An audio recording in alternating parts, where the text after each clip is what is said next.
Good morning. Just made a peace out video right now. If you watched yesterday's video, then you'll see today's pretty much left off exactly where this was. So I'm in Shiraz and it is raining.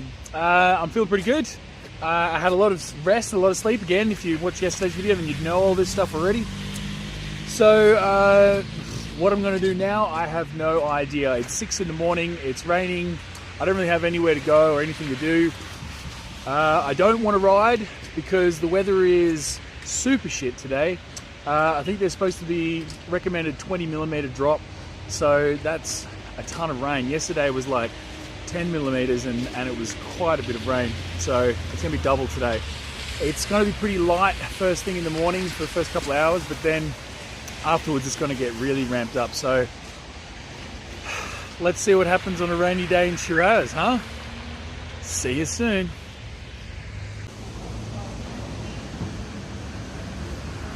Alright, it's 7 in the morning, my hands are frozen.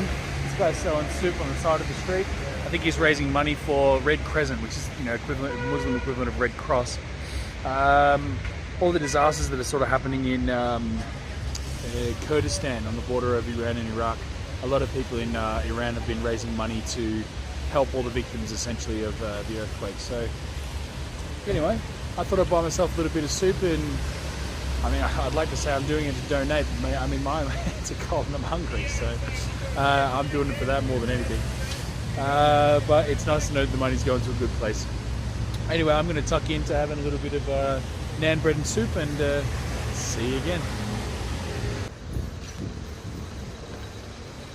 Alright, so I'm just riding down some little Arab fucking back streets. Apparently this is like where the main sort of city monument is, so I'm going to go and check it out. I mean, Shiraz doesn't really look that much different from any of the other cities that I've visited so far.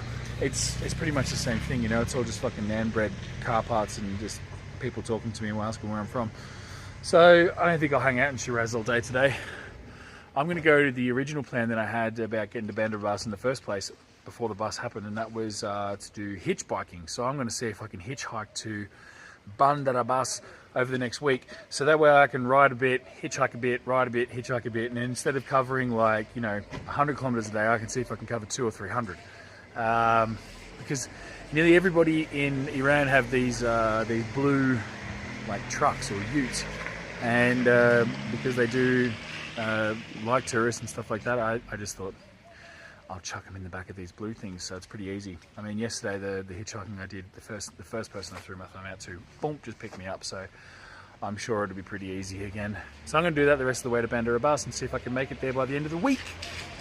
Anyway, let's check out this monument and see what it is, and then let's get out of here.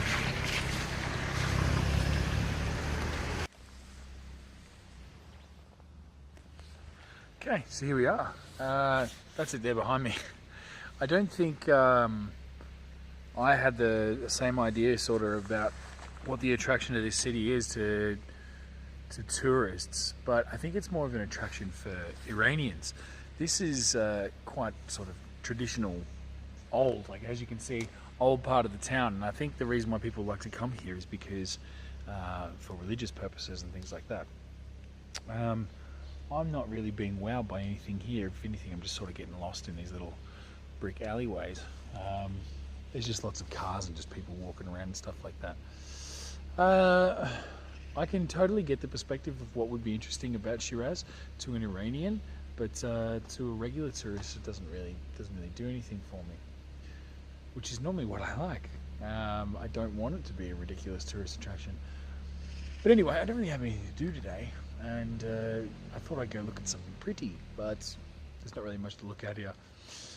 Good thing is, rain's held off for a little bit, it's stopped, and it's going to be gone for a little while, but then it's going to come back with a fucking vengeance later on. So I think I might try and ride out and make some distance, and then put my thumb out and see if I can jump in a car. I'll see you there. Right, so, super cold. I've ridden about a couple of kilometres out of the city. I'm still very much in the city though. It goes for another 10 kilometres too. Quite a long city. I met a Swiss guy just before named Roland, and had a bit of a chat and a bit of a walk with him while the sun was, well, not while the sun was out, but while the rain was stopped. And essentially that was my window to ride. And now I'm just sort of stuck under this bridge, just sort of waiting for the rain to die down. I'm not sure if it's going to. My jeans are getting wet and I'm getting cold, so I don't want to push too hard in the rain, just to end up getting super duper cold and wet. So I don't really know what to do. I think I'm just going to see if I can wait and find a window in the rain, and then ride on a little bit and just maybe go to a restaurant for a while. I'm finding that Shiraz actually is a very tourist city, because people are trying to sell me things all over the place, offering taxis, buses, visas, all sorts of things like that obviously tourists would need to get when they come here. So I don't like it at all. And I want to get moving, but I can't, so I'm sort of stuck. Anyway. Okay, so I got caught in the rain quite hard. I got a bit bored of waiting underneath that bridge, so I was like, fuck it, you know what, I'm going to ride on. As soon as I started riding, the rain got even harder and it just started pummeling down. My jeans are saturated now with water. So I put my thumb out, and probably the fifth car that went past me. Well, I mean, I only do it with these blue, they're called a Nissan, not Nissan, they're called a Nissan, and they're Irani ute. But essentially, yeah, I just put my thumb out for these because they're always like driven by farmers, and you can throw the bike in the back of them, no one gives a fuck. So here I am, and essentially he lives in Shiraz, so I'm not going anywhere today. I'm actually not going to make any distance. I'm going to stay at his house, and apparently we're going to try some Shiraz food. We've stopped at this market. I'll give you a quick look. But it's like a super duper sized farmer's market, but it's industrial. And coming in, I think the guy that's picked me up he works here, or he's been here for a long time, because everybody's waving to him. He seems super friendly and really nice. So yeah. So the bike's here in the back. There it is. And he's off to go buy some fruit and vegetables or something like that. I'm not quite sure what he's doing or where he's going, to be honest. But here I am, and looks like I'm staying in another Irani house and gonna eat some food. So I'm pretty pumped about that. Anyway, I'm gonna get back in the car because it's still raining, and yeah, I'll see you in the house. Bye. Peace on. I'm sitting here in the market, and it's just like a thriving hive. I keep jumping out though to help out and move some fruit with him, but he's just like, no, get in the car. And every now and then he just pops his hand in with a little bit of fruit. I'm stacking up all these orange and mandarin skins. I guess I'm under my butt as well, simply because he just keeps passing me different pieces of fruit. Normally I would be like, no, it's okay, I don't want to eat it, don't eat too much, but he keeps opening them up. He like rips them in half, and I don't want them to go bad, so I'm eating them. And holy shit, they're so good. These are before they even come to the market, so super duper fresh, straight off the tree pretty much. Having a pretty good day.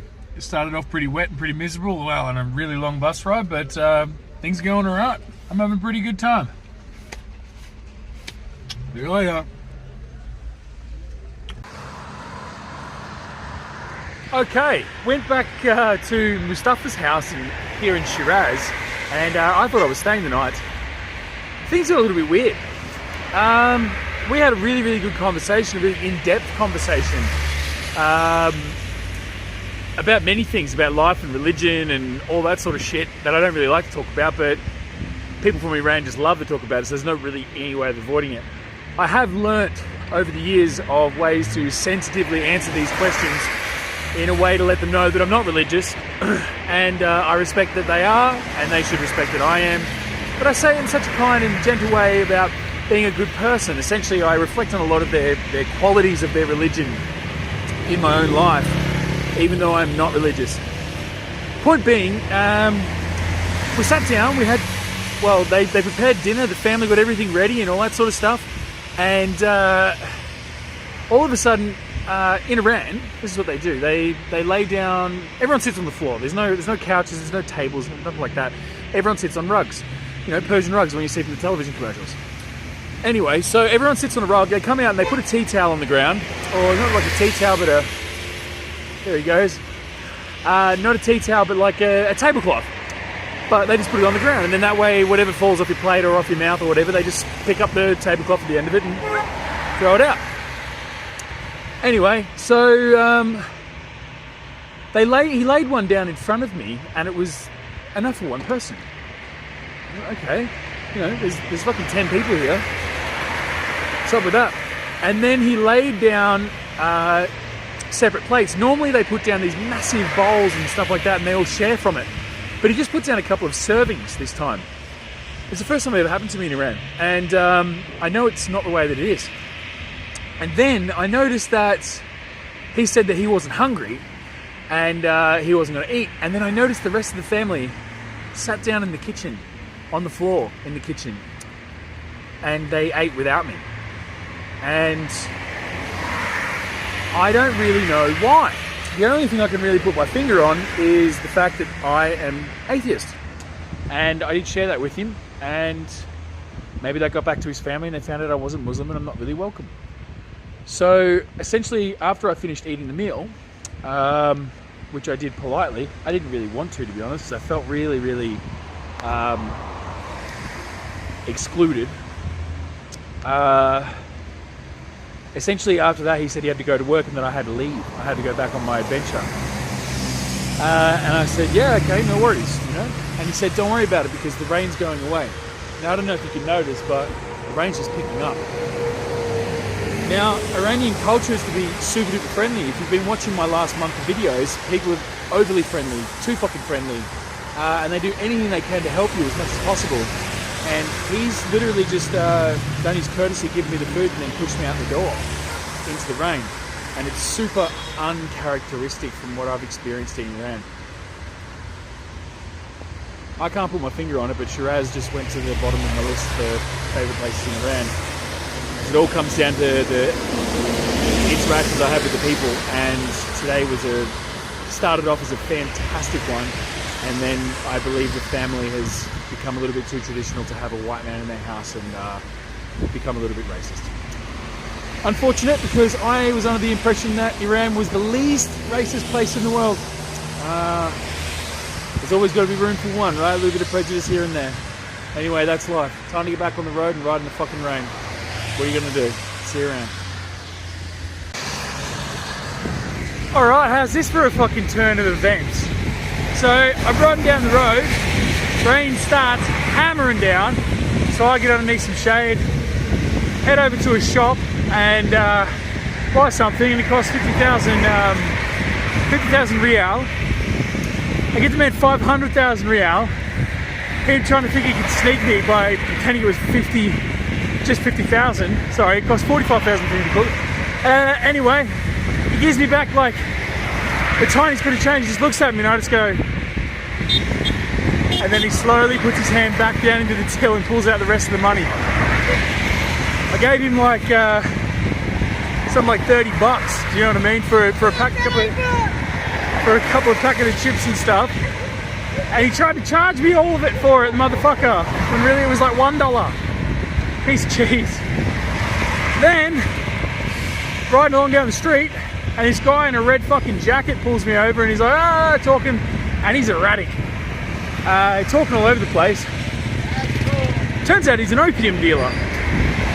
You want some opium? You want some opium? And I'm like, no, I'm good, man. I'm alright. And he's like, no, hashish, cocaine. And I'm like, no. And he's like, marijuana. I'm like, oh. And he goes, free, you can just have it for free. And I'm like, okay. So a guy runs in the back of the shop, comes back out and hands me a big old bag of fucking weed. And he's like, that's it, see you later. And I'm just like, epic, fucking wicked. So, guess I'll just try and find myself a nice place to camp and just smoke a joint like the good old bicycle touring days. Oh my lord. Seriously was disappointed with the way that things ended with that other dude, but then go around the corner and shit got a whole lot better. I don't care if I'm alone now. I know that tonight, I've looked at the weather, it's gonna piss it down. It's gonna fucking piss it down, so I've got to find myself an abandoned house, or I'm waking up in a super wet tent when it's raining tomorrow morning, and I don't want that. Right, so that's my story. Let's see where I end up. Okay, here we are in the tent. Whoa, what a day. What a weird day, huh? Opium dealers, irregular Iranians, lunch breaks, but then feeling rude. I don't know. It was weird. Had a lot of ups and downs today. The weather included. Wet, dry. I mean, wet from the bottom, wet from the top. It was just all over the fucking place. Whew. Seriously. Long bus rides. Wow. Oh, this last 24 hours have just been absurd. Right, so I'm just going to rip into a piece out straight away.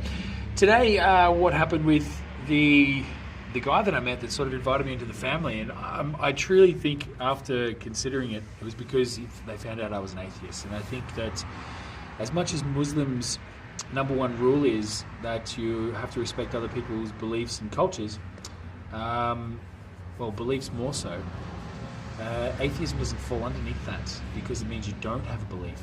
If I believed in another God, maybe I would have been okay, but the fact that I didn't believe in God in general might have been the problem, I think. The guy that I was with, I think he was okay with it, but I think his family might have found out that I was an atheist, and that just doesn't quite sit well with him. Which is okay. I mean, it was alright. I mean, I've ended up in a pretty good situation anyway. Sort of. I mean, I'm sleeping in an abandoned house that I think gets used as an opium den. But fuck it, I'm going to use it as a marijuana den tonight, because I got marijuana. So, my piece out, I guess, is I thought I had Iran worked out. I thought I had the culture sort of picked, because it had been such a common theme that everyone was being so helpful and understanding. And I guess what I learned today is that, well, I've sort of known this all the time, is that you can't really generalize anyone, even if it is generalizing them in a good way. So that's it. Don't just put everybody in one pigeonhole, because they don't sit there. That's what I learned today. All right. Peace out.